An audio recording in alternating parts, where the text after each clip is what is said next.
Hi ನಮಸ್ಕಾರ.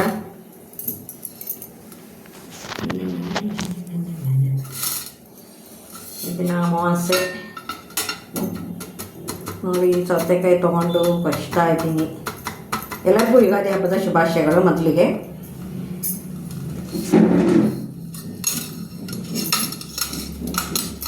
ಯುಗಾದಿ ಹಬ್ಬದ ಶುಭಾಶಯಗಳು. ಎಲ್ಲರ ಮನೇಲಿ ಏನೇನು ಸ್ಪೆಷಲ್ ಹೇಳಿ. ಇವತ್ತು ಅಮಾವಾಸ್ಯೆ ದಿನ ನಾನು ಕೋಸಂಬರಿ ಮಾಡ್ತೀನಿ, ಬದನೆಕಾಯಿ ಪಲ್ಯ ಮಾಡ್ತೀನಿ, ಬದನೆಕಾಯಿ ಕಟ್ ಮಾಡಿ ಇಟ್ಕೊಂಡಿದ್ದೀನಿ. ಹಾಗೆ ಪಾಲಕ್ ಪಲಾವ್ ಮಾಡಬೇಕು ಅಂದ್ಕೊಂಡಿದ್ದೀನಿ. ಏನಾದರೂ ಪಾಯಸ ಮಾಡಬೇಕು ಅಷ್ಟೇ. ನಾಳೆ ನಮ್ಮ ಮನೇಲಿ ಶಾವಿಗೆ ಬಸಿತೀವಿ. ಕೆಲವರು ಶಾವಿಗೆ ಪಾಯಸ ಮಾಡ್ತಾರೆ, ಇಲ್ಲ ಒಬ್ಬಟ್ಟು ಮಾಡ್ತಾರೆ. ಬಟ್ ನಮ್ಮ ಮನೇಲಿ ಶಾವಿಗೆ ಬಸಿದು ಅದಕ್ಕೆ ಬೇವು ಮತ್ತು ಸೂಸ್ಲ ಅಂತ ಮಾಡ್ತೀವಿ ನಾವು. ಅದನ್ನು ಹಾಕೋ ಸೂಸ್ಲ ಅಂದರೆ ಮತ್ತೆ ಮಂಡಕ್ಕಿ ಅಲ್ಲ, ಬೆಲ್ಲ, ಹುರಿಗಡ್ಲೆ, ಒಣ ಕೊಬ್ಬರಿ, ಏಲಕ್ಕಿ, ಶುಂಠಿ ಪೌಡರ್ ಎಲ್ಲ ಹಾಕಿ ರೆಡಿ ಮಾಡಿ ಇಟ್ಕೊಂಡಿರ್ತೀವಿ. ಅದನ್ನು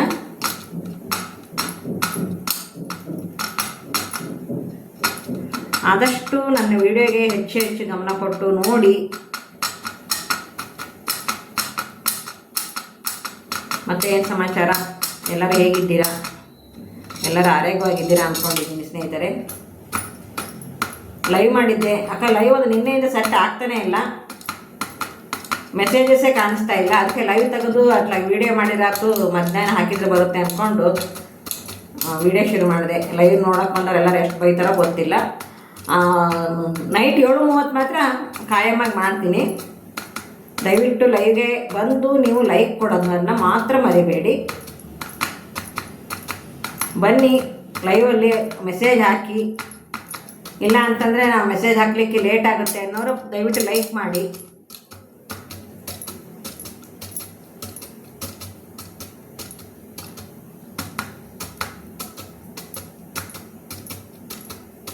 ಯಾಕೋ ನಿನ್ನೆಯಿಂದ ಸ್ವಲ್ಪ ಲೈವ್ದು ಮೊನಾದರ್ದು ಎಲ್ಲರದ್ದು ಪ್ರಾಬ್ಲಮ್ ಆಗಿದೆ ಅಂತ. ನನಗೆ ಅದ್ರ ಬಗ್ಗೆ ಅಷ್ಟು ಐಡಿಯಾ ಇಲ್ಲ, ಎಲ್ಲರೂ ಹೇಳಿದರು. ಅದಕ್ಕೆ ಈಗ ಆನ್ ಮಾಡಿ ಕೈ ಬಿಟ್ಟಿದ್ದಾಯಿತು. ಸುಮ್ಮನೆ ಟೈಮ್ ವೇಸ್ಟ್ ಆಗಬಾರ್ದು ಅಂತಂದು.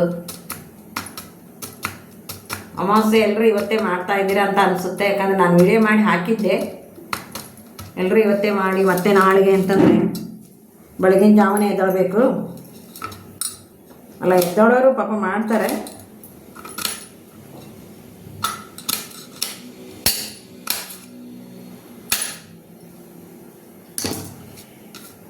ಸ್ವಲ್ಪ ಹೆಸರು ಬೇಳೆ ನೆನೆ ಹಾಕ್ಕೊಂಡಿದ್ದೀನಿ. ಕೋಸಂಬರಿದು ಸೌತೆಕಾಯಿ ಹೆಸರು ಬೇಳೆ ರೆಡಿ ಆಯಿತು.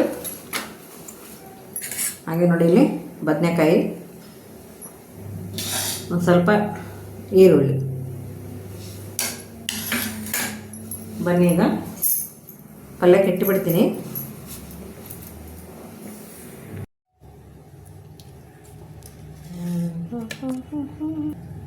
ನೋಡಿ, ಬಾಣಲೆ ಇಟ್ಟಿದ್ದೀನಿ.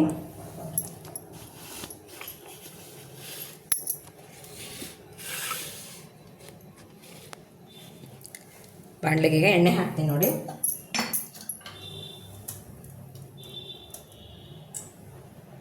ಎಣ್ಣೆ ಕಾಯಿಲಿ. ಹಬ್ಬ ಹೇಗಿದೆ ಎಲ್ಲರದು?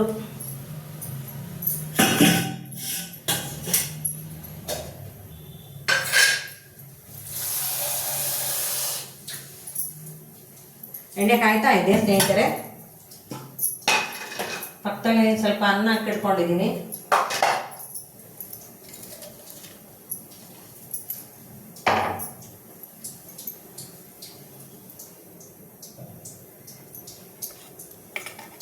ನೋಡಿ, ನಾನು ಬದನೆಕಾಯಿಗೆ ಸ್ವಲ್ಪ ಉಪ್ಪು ಹಾಕಿದ್ದೀನಿ.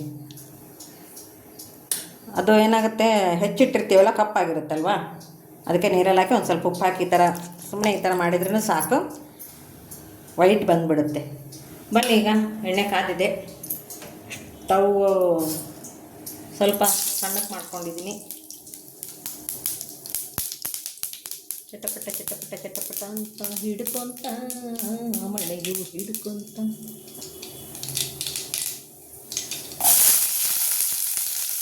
ಈರುಳ್ಳಿ ಈ ಥರ ಉದ್ದುದ್ದಕ್ಕಿದ್ರೇ ಚೆನ್ನಾಗೆ. ಬದನೆಕಾಯಿ ಪಲ್ಯಕ್ಕೆ ಸ್ವಲ್ಪ ಈ ಥರ ಉದ್ದುದ್ದಕ್ಕಿರಬೇಕು, ಚೆನ್ನಾಗಿ ಅನಿಸುತ್ತೆ. ಇವತ್ತು ನಾನು ಹಸಿಮೆಣಸಿನಕಾಯಿ ಉಪಯೋಗಿಸ್ತಾ ಇಲ್ಲ. ಒಣ ಖಾರ ಪುಡಿ ಹಾಕಿ. ಈಗ ಉತ್ತರ ಕರ್ನಾಟಕ ಭಾಗದಲ್ಲಿ ಒಣ ಖಾರ ಪುಡಿ ಹಾಕಿ, ಇದು ಮೆಣಸಿನ ಪುಡಿ ಅಂತೀರಲ್ಲ ನೀವು, ಖಾರದ ಪುಡಿ, ಅದನ್ನು ಹಾಕಿ ಮಾಡಿದ್ರೆ ಎಷ್ಟು ಟೇಸ್ಟ್ ಇರುತ್ತೆ ಗೊತ್ತಾ.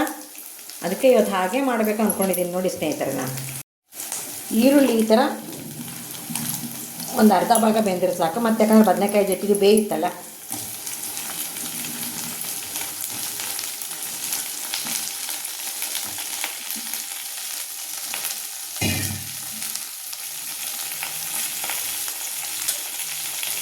ಇದನ್ನ ಒಂದ್ಸಲ ಫ್ರೈ ಆಗ್ತೀನಿ ಎಣ್ಣೆಯಲ್ಲಿ. ಮೊದಲು ನೀರು ಹಾಕಬೇಡಿ, ಸ್ವಲ್ಪ ಎಣ್ಣೆಯಲ್ಲೇ ಫ್ರೈ ಆಗ್ಲದು. ಮನೆಯಲ್ಲೇ ಮಾಡಿರ್ತಕ್ಕಂಥ ಸಾಂಬಾರು ಪೌಡ್ರಿದು. ರುಚಿಗೆ ತಕ್ಕಷ್ಟು ನಾನು ಖಾರ ಪುಡಿ ಉಪಯೋಗಿಸ್ತಾ ಇದ್ದೀನಿ. ಹಾಗೆ ಸ್ವಲ್ಪ ಅರಿಶಿನ,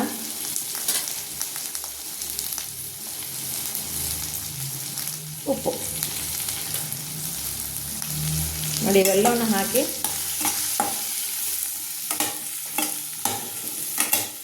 ಇದು ಎಣ್ಣೆಯಲ್ಲೇ ಫ್ರೈ ಆಗಿದೆ. ಎಷ್ಟು ಚಂದ ಕಾಣಿಸುತ್ತಲ್ವಾ.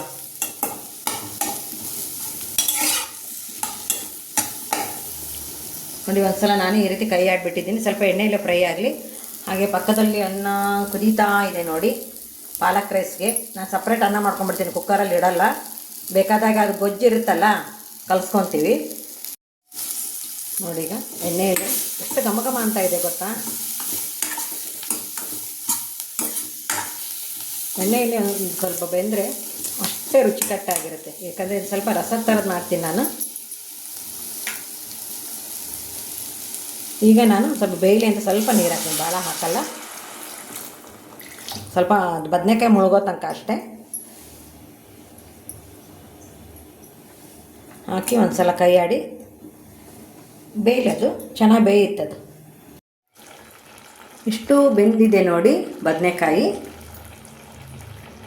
ಈಗ ನಾನು ಸ್ವಲ್ಪ ಹುಣಸೆ ರಸ ಹಾಕ್ತಾಯಿದ್ದೀನಿ, ಹಾಗೆ ಒಂದಿಷ್ಟು ಬೆಲ್ಲ. ಈಗ ನೋಡಿ ಇವನ್ನೆಲ್ಲ ಮತ್ತೆ ಹಾಕಿ ಅದೆಲ್ಲ ಮಿಕ್ಸ್ ಆಗಿ ಕುದೀಲಿ, ಟೇಸ್ಟ್ ಚೆನ್ನಾಗಿ ಬರುತ್ತೆ ಅವಾಗ ನೋಡಿ. ಈಗ ಪಾಲಕ್ ರೈಸ್ಗೆ ಪಾಲಕ್ ಸೊಪ್ಪು ಬಿಡಿಸ್ಕೊಂಡಿದ್ದೀನಿ, ವಾಶ್ ಮಾಡಿ ಇಟ್ಕೊಂಡಿದ್ದೀನಿ. ಹಾಗೆ ಕೊತ್ತಂಬರಿ ಸೊಪ್ಪು ಮನೆಯಲ್ಲೇ ಬೆಳೆದಿತ್ತು, ಒಂದು ಸ್ವಲ್ಪ ಪುದೀನ ಈಗ ಚಿಗಿತಾ ಇತ್ತು, ಅದನ್ನ ಪುದೀನ ತೊಗೊಂಡಿದ್ದೀನಿ, ಬೆಳ್ಳುಳ್ಳಿ ತೊಗೊಂಡಿದ್ದೀನಿ, ಶುಂಠಿ ತೊಗೊಂಡಿದ್ದೀನಿ. ಕೆಲವರು ಪಾಲಕ್ ಸೊಪ್ಪನ್ನು ಬಿಸಿನೀರಲ್ಲಿ ಒಂದು ಕುದಿಸ್ತಾರೆ, ಬಿಸಿನೀರಲ್ಲಿ ಹಾಕಿ ತೆಗಿತಾರೆ. ನಾನು ಅದು ಮಾಡಲ್ಲ. ಮತ್ತೆ ಇಲ್ಲಿ ಹೆಂಗೂ ಒಗ್ಗರಣೆ ಒಳಗೆ ಹಸಿ ವಾಸನೆ ಹೋಗೋ ತನಕ ಬೇಯಿಸ್ತೀವಲ್ಲ, ಹಂಗೆ ಅಂದ್ಕೊಂಡು ನಾನೀಗ ಇದನ್ನ ರುಬ್ಕೊಂಬಂದ್ಬಿಡ್ತೀನಿ ನೋಡಿ. ಪಾಲಕ್ ರೈಸಿಗೆ ಪಾಲಕ್ ರುಬ್ಬಿದ್ದು ಹಾಕಿದೆ. ಈಗ ಫಸ್ಟ್ ಬದನೆಕಾಯಿ ಪಲ್ಯ ಏನಾಗಿದೆ ನೋಡ್ಕೊಂಬಂದ್ಬಿಡೋಣ ಬನ್ನಿ. ಬದನೆಕಾಯಿ ಪಲ್ಯ ರೆಡಿಯಾಗಿದೆ. ಈಗ ನಾನು ಲಾಸ್ಟಿಗೆ ಏನಪ್ಪ ಅಂತಂದರೆ, ಇದು ಮೇನು ಉತ್ತರ ಕರ್ನಾಟಕ ಭಾಗದಲ್ಲಿ ಮೇನ್ ಇದು. ಗುರಾಳು, ಎಳ್ಳು, ಸ್ವಲ್ಪ ಹುರ್ಗಡ್ಲೆನ ಇಲ್ಲ ಒಣ ಕೊಬ್ಬರಿನಾದರೂ ಮಿಕ್ಸ್ ಮಾಡಿ ಅವರು ಈ ರೀತಿ ಪೌಡ್ರ್ ಮಾಡಿರ್ತಾರೆ. ಬಿಳಿ ಎಳ್ಳು, ಶೇಂಗಾ ಪೌಡ್ರು, ಹಾಗೆ ಒಣ ಕೊಬ್ಬರಿ ಇಷ್ಟನ್ನು ಪೌಡ್ರ್ ಮಾಡಿರ್ತಾರಲ್ಲ, 1-2 ಸ್ಪೂನಷ್ಟು ನಾವು ಹಾಕಬೇಕಾಗತ್ತೆ ನೋಡಿ. ಎಷ್ಟು ಚೆನ್ನಾಗಿ ಗಟ್ಟಿ ಆಗುತ್ತೆ ಅದು ರಸ. ಬದನೆಕಾಯಿ ರಸ ಹಾಗೆ ತುಪ್ಪ, ಬಿಸಿ ಅನ್ನ ಮಕ್ಕಳಿಗೆ ನೀವು ಕಲಿಸ್ಕೊಟ್ಟು ಊಟ ಮಾಡಿಸ್ರಿ ನೋಡಿ. ಇಲ್ಲೆಲ್ಲ ಆದಮೇಲೆ ಒಂದೇ ಕುದಿ ಸಾಕು, ಭಾಳ ಹೊತ್ತು ಕುದಿಸೋ ಅವಶ್ಯಕತೆ ಇಲ್ಲ. ಇದು ಪೌಡ್ರ್ ಹಾಕಿದ ಮೇಲೆ ನೋಡಿ ಒಂದೇ ಕುದಿ ಬರ್ತಾ ಇದೆ. ಇವಾಗ ನೀವು ಬೇಕಿದ್ರೆ ಟೇಸ್ಟ್ ನೋಡ್ಬೋದು, ಯಾಕಂದರೆ ನಾನು ಇವತ್ತು ಟೇಸ್ಟ್ ನೋಡಿಲ್ಲ. ದೇವ್ರಿಗೆ ನೈವೇದ್ಯ ಮಾಡೋದಿದೆ ಅಂದ್ಕೊಂಡೇಳಿ ಟೇಸ್ಟ್ ನೋಡಿಲ್ಲ, ಯಾಕಂದರೆ ಹಾಕಿರೋ ಮೆಜರ್ಮೆಂಟ್ ಎಲ್ಲ ಕರೆಕ್ಟೇ ಇರುತ್ತೆ. ಇದನ್ನೀಗ ಸ್ನೇಹಿತರೆ ಒಂದು ಸಣ್ಣ ಬೌಲಿಗೆ ತೆಗೆದುಬಿಡ್ತೀನಿ. ಬಾಣಲೆ ಇಟ್ಟಿದ್ದೀನಿ, ಅದು ಬದನೆಕಾಯ್ದು ಇತ್ತಲ್ಲ ಅದನ್ನೇ ತೆಗೆದು ಈಗ ನೋಡಿ ಎಣ್ಣೆ ಹಾಕ್ತಾಯಿದ್ದೀನಿ. ಎಣ್ಣೆ ಕಾಯ್ಲಿ ಸ್ನೇಹಿತರೆ. ಯುಗಾದಿ ಹಬ್ಬದ ಶುಭಾಶಯಗಳನ್ನು ಹೇಳಿಬಿಟ್ಟಿದ್ದೀನಿ ಆಲ್ರೆಡಿ. ಹಾಗೆ ನೋಡಿ, ಹೊಸ ದಿನ, ಹೊಸ ವರ್ಷ ಎಲ್ಲ ಹೊಸದು ಅನ್ಕೋಬೇಕು ನಾವೇ. ಬೇಕಾದ್ರೆ ಪ್ರತಿ ವರ್ಷ ಬರುತ್ತೆ, ಹೊಸದೇನು ಅನಿಸಲ್ಲ. ಆದರೆ ನಾವು ಅಂದ್ಕೊಂಡು ಮನಸ್ಸಿನಲ್ಲಿ ಒಂದು ಒಳ್ಳೆ ಯೋಚನೆ, ಒಳ್ಳೆ ಕಾರ್ಯ, ಯಾರಾದರೂ ಏನಾದರೂ ಅಂದ್ಕೊಂಡಿದ್ದ ಕೆಲಸ ಸಾಧನೆ ಆಗಲಿ ಅವ್ರಿಗೆ ಅಂತಂದೇಳಿ ಎಲ್ಲರೂ ಒಬ್ರಿಗೊಬ್ರು ಹಾರೈಕೆ ಮಾಡಿ, ಹಾಗೆ ಯೂಟ್ಯೂಬ್ ಚಾನಲ್ ನೋಡೋರು ಒಬ್ರಿಗೊಬ್ರು ವೀಡಿಯೋ ನೋಡಬೇಕು. ಆಗಿದ್ರೇ ನಾವು ಒಬ್ರಿಗೊಬ್ರು ಬೆಳಿಲಿಕ್ಕೆ ಸಾಧ್ಯ. ಅವ್ರ ವಿಡಿಯೋ ನಾವು, ನಮ್ಮ ವಿಡಿಯೋ ಅವರು ಆನ್ ಮಾಡಿಬಿಟ್ಟೆ ಅಂತಂದರೆ ಅವ್ರಿಗೂ ವಾಚ್ ಅವರ್ ಸಿಗುತ್ತೆ, ವಿಡಿಯೋ ನೋಡ್ದಂಗೆ ಆಗುತ್ತೆ. ನೋಡಿ ಎಣ್ಣೆ ಕಾಯ್ತು, ಸಾಸಿವೆ, ಜೀರಿಗೆ,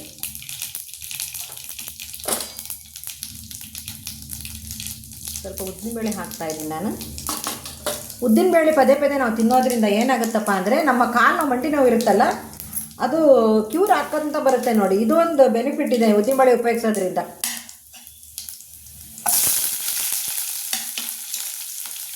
ಉದ್ದಿನಬೇಳೆ ಕೆಂಪು ಆದ್ಮೇಲೆ ಹಾಕ್ತೀರಾ ಅನ್ಕೋಬೇಡಿ, ಅದು ಕೆಂಪು ಆಗುತ್ತೆ. ನೀವು ಇದಕ್ಕೆ ಬೇಕಾದ್ರೆ ಆಲೂಗಡ್ಡೆನೂ ಸಹ ಬಳಸ್ಬೋದು. ಒಂದು ಆಲೂಗಡ್ಡೆ ಇತ್ತು, ಅದನ್ನು ನೋಡಿ ಈ ರೀತಿ ಚಿಕ್ಕ ಕಟ್ ಮಾಡಿಕೊಂಡು ಹಾಕ್ತಾಯಿದ್ದೀನಿ.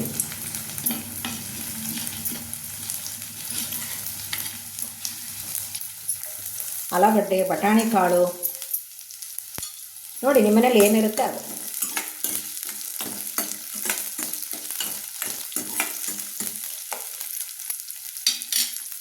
ತೀರ ಮೆತ್ತ ಬೇಡ ಆಲೂಗಡ್ಡೆ, ಸ್ವಲ್ಪ ಕ್ರಿಸ್ಪಿಯಾಗೇ ಇರಲಿ. ನೆಕ್ಸ್ಟು ನಾನು ರುಬ್ಕೊಂಬಂದಿರ್ತೀನಲ್ಲ ಅದನ್ನು ಹಾಕ್ತೀನಿ ನೋಡಿ. ಅದನ್ನು ಹಾಕಿ ಸ್ವಲ್ಪ ಹಸಿ ವಾಸನೆ ಹೋಗೋ ತನಕ ಕೈಯಾಗಿ ಬಿಡೋಣ. ಇದರಲ್ಲೇ ಅದು ಹಸಿ ವಾಸನೆ ಹೋಗುತ್ತೆ. ಸ್ವಲ್ಪ ಚೆನ್ನಾಗಿ ಕುದಿಲದು ನೋಡಿ, ಈ ರೀತಿ ಕುದೀತಾ ಇದೆ, ಹಸಿ ವಾಸನೆ ಎಲ್ಲ ಹೋಗ್ತಾ ಇದೆ. ಅದು ಒಂದು ಸ್ಪೂನ್ ಗರಂ ಮಸಾಲ ಹಾಕಿದ್ದೀನಿ. ನಾನು ಹಸಿಮೆಣಸಿಕಾಯಿ ಉಪಯೋಗಿಸಿಲ್ಲ, ಗೊತ್ತಲ್ವ ರುಬ್ಬುವಾಗ. ಈಗ ರುಚಿಗೆ ತಕ್ಕಷ್ಟು ಅಚ್ಚ ಖಾರದ ಪುಡಿ ಹಾಕ್ತಾಯಿದ್ದೀನಿ. ಪಾಲಕ್ ರೈಸ್ಗೆ ಏನಪ್ಪ ಅಂತಂದರೆ ನೀವು ಕೇಳ್ಬೋದು, ಯಾಕೆ ಹಸಿಮೆಣಸಿಕಾಯಿ ಹಾಕಲಿಲ್ಲ ಅಂತಂದು. ಗ್ಯಾಸ್ಟ್ರಿಕ್ ಸಲುವಾಗಿ ಡಾಕ್ಟ್ರು ಒಂದು ಸ್ವಲ್ಪ ದಿನ ಅವಾಯ್ಡ್ ಮಾಡಿರಿ ಅಂತ ಹೇಳಿದ್ದಾರೆ, ಅದಕ್ಕೆ ನಾನು ಖಾರದ ಪುಡಿ ಉಪಯೋಗಿಸ್ತಾ ಇದ್ದೀನಿ. ರುಚಿಗೆ ತಕ್ಕಷ್ಟು ಉಪ್ಪು ಹಾಕ್ತಾಯಿದ್ದೀನಿ. ಸ್ವಲ್ಪ ಉಪ್ಪು ಕಡಿಮೆನೇ ಹಾಕೋಣ, ನೋಡೋಣ, ಬೇಕಿದ್ದರೆ ಆಮೇಲೆ ಹಾಕ್ಕೊಳಕ್ಕೆ ಬರುತ್ತೆ. ಈ ಹಸಿಮೆಣಸಿಕಾಯಿ ಸ್ವಲ್ಪ ಕಡಿಮೆ ಮಾಡಿದ್ದೀನಿ, ಅವಾಗ ಸ್ವಲ್ಪ ಗ್ಯಾಸ್ಟ್ರಿಕ್ ಕಡಿಮೆ ಆಗಿದೆ. ಸ್ವಲ್ಪ ಅರಿಶಿನ ಹಾಕಿದ್ದೀನಿ.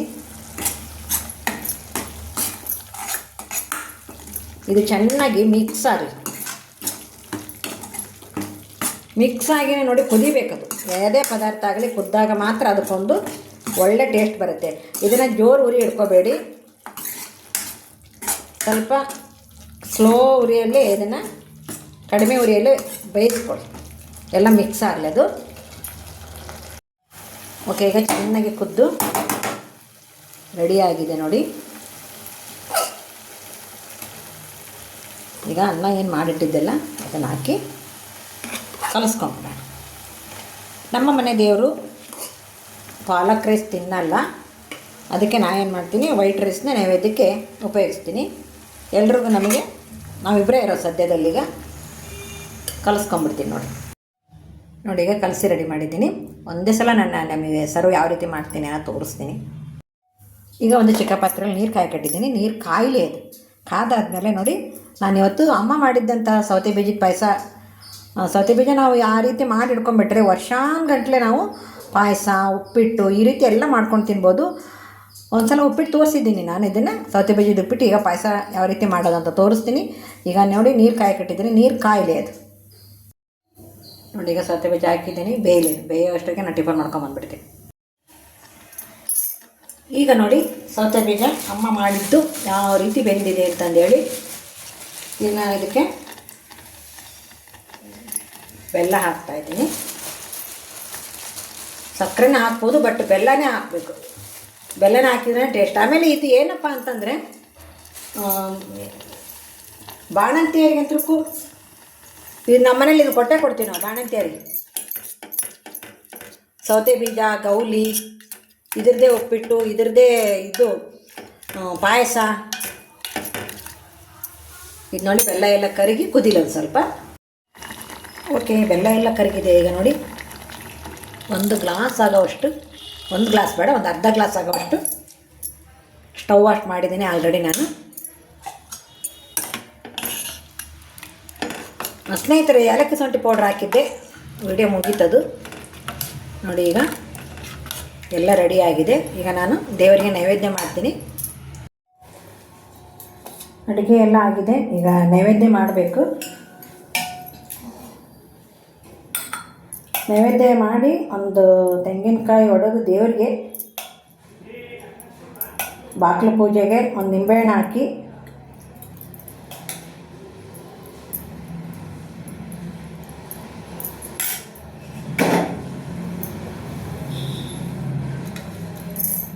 ತೋರಿಸ್ತೀನಿ ನಾನು ಏನೇನು ನೈವೇದ್ಯ ಮಾಡಿದೆ ಅಂತಂದು. ನಾನು ದೇವರಿಗೆ ಏನೇನು ನೈವೇದ್ಯ ಮಾಡಿದ್ದೀನಿ ಅಂದರೆ 2 ಲೋಟದಲ್ಲಿ ಪಾಯಸ ಇಟ್ಟಿದ್ದೀನಿ. ಅದರೊಳಗೆ ಮಿಕ್ಸ್ ಆಗುತ್ತೆ ಅಂದ್ಕೊಂಡೇಳಿ ಅನ್ನ ಇಟ್ಟಿದ್ದೀನಿ, ಕೋಸಂಬರಿ ಇಟ್ಟಿದ್ದೀನಿ, ಬದನೆಕಾಯಿ ಪಲ್ಯ ಇಟ್ಟಿದ್ದೀನಿ. ನೋಡಿ, ಒಂದು ಸ್ವಲ್ಪ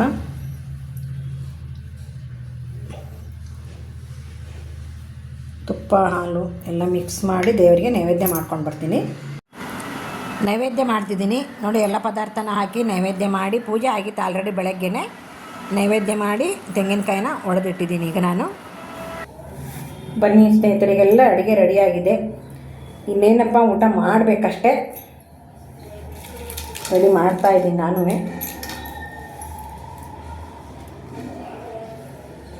ತಟ್ಟೆ ಹಾಕಿದ್ದೀನಿ. ಬನ್ನಿ ತೋರಿಸ್ತೀನಿ, ಬನ್ನಿ ಏನೇನು ಹಾಕಿದ್ದೀನಿ ಅಂತ ನೋಡಿ. ಬದನೆಕಾಯಿ ಪಲ್ಯ ಒಂದು ಕಪ್ನಲ್ಲಿ ಇಟ್ಬಿಟ್ಟೆ, ಸಣ್ಣ ಕಪ್ನಲ್ಲಿ ಪಾಯಸ ನಾನು, ಯಾಕಂದರೆ ಎಲ್ಲದ್ರಾಗ ಮಿಕ್ಸ್ ಆದರೆ ಚೆನ್ನಾಗಿರಲ್ಲ ಅಂತ. ಹಾಗೆ ಕೋಸಂಬರಿ, ಬೆಲ್ಲದ ನಿಂಬೆಕಾಯಿ, ಸ್ವಲ್ಪ ಸಂಡಿಗೆ, ಸ್ವಲ್ಪ ಹಪ್ಪಳ, ಹಾಗೆ ಮತ್ತು ಪಾಲಕ್ ರೈಸ್. ಸ್ನೇಹಿತರೆ, ಅಮಾವಾಸ್ಯೆಯ ನಮ್ಮ ಮನೆಯ ಅಡುಗೆ ನಿಮಗೆ ಇಷ್ಟ ಆಯ್ತಾ ಇಲ್ವಾ ಅನ್ನೋದನ್ನು ಕಮೆಂಟ್ ಮೂಲಕ ತಿಳಿಸಿ ಸ್ನೇಹಿತರೆ. ಹಾಗೆಯೇ 7:30ಕ್ಕೆ ನನ್ನ ಲೈವ್ ಇರುತ್ತೆ. ಇವತ್ತೊಂದಿನ ಮಾಡ್ತೀನಿ ನಾನು, ಮಧ್ಯೆ ಒಂದು ಸ್ವಲ್ಪ ದಿನ ಗ್ಯಾಪ್ ಆಗುತ್ತೆ ನಂದು ಲೈವು. ಆವಾಗ ನೀವು ವಿಡಿಯೋ ನೋಡಿ ಸಪೋರ್ಟ್ ಮಾಡಿರಿ, ನನ್ನ ಲಾಂಗ್ ವಿಡಿಯೋಗೆ ಹೈಪ್ ಕೊಡಿ. ಹಾಗೆ ಹೆಚ್ಚು ನನ್ನ ವಿಡಿಯೋನ ಶೇರ್ ಮಾಡಿ ಅಂತ ಹೇಳ್ತಾ ಈ ವಿಡಿಯೋನ ಮುಗಿಸ್ತಾ ಇದ್ದೀನಿ. ಎಲ್ಲರಿಗೂ ನಮಸ್ಕಾರಗಳು. ನನಗೆ ಸಪೋರ್ಟ್ ಮಾಡತಕ್ಕಂಥ ಎಲ್ಲ ವ್ಯೂವರ್ಸ್ಗೂ, ಎಲ್ಲ ಸಬ್ಸ್ಕ್ರೈಬರ್ಗೂ ಎಲ್ಲರಿಗೂ ನಮಸ್ಕಾರಗಳು. ಗಂಡು ಹೆಣ್ಣು ಎಂಬ ಭೇದ ಭಾವ ಇಲ್ಲದೇ ಎಲ್ಲರೂ ನನ್ನ ವಿಡಿಯೋ ನೋಡಿ ಸಪೋರ್ಟ್ ಮಾಡ್ತಾ ಇದ್ದೀರಾ. ಎಲ್ಲರಿಗೂ ನಮಸ್ಕಾರ. ಎಲ್ಲರೂ ಚೆನ್ನಾಗಿರೋಣ. ಯುಗಾದಿ ಹಬ್ಬದ ದಿನ ಹೊಸ ಯೋಚನೆ ಮಾಡೋಣ, ಹಳೆಯದನ್ನೆಲ್ಲ ಮರ್ತ್ಕೊಂಡು ಹೊಸ ಯೋಚನೆ ಮಾಡ್ದ ಅಂತ ಹೇಳ್ತಾ ಯುಗಾದಿ ಹಬ್ಬದ ಶುಭಾಶಯಗಳು. ಎಲ್ಲರಿಗೂ ನಮಸ್ಕಾರಗಳು.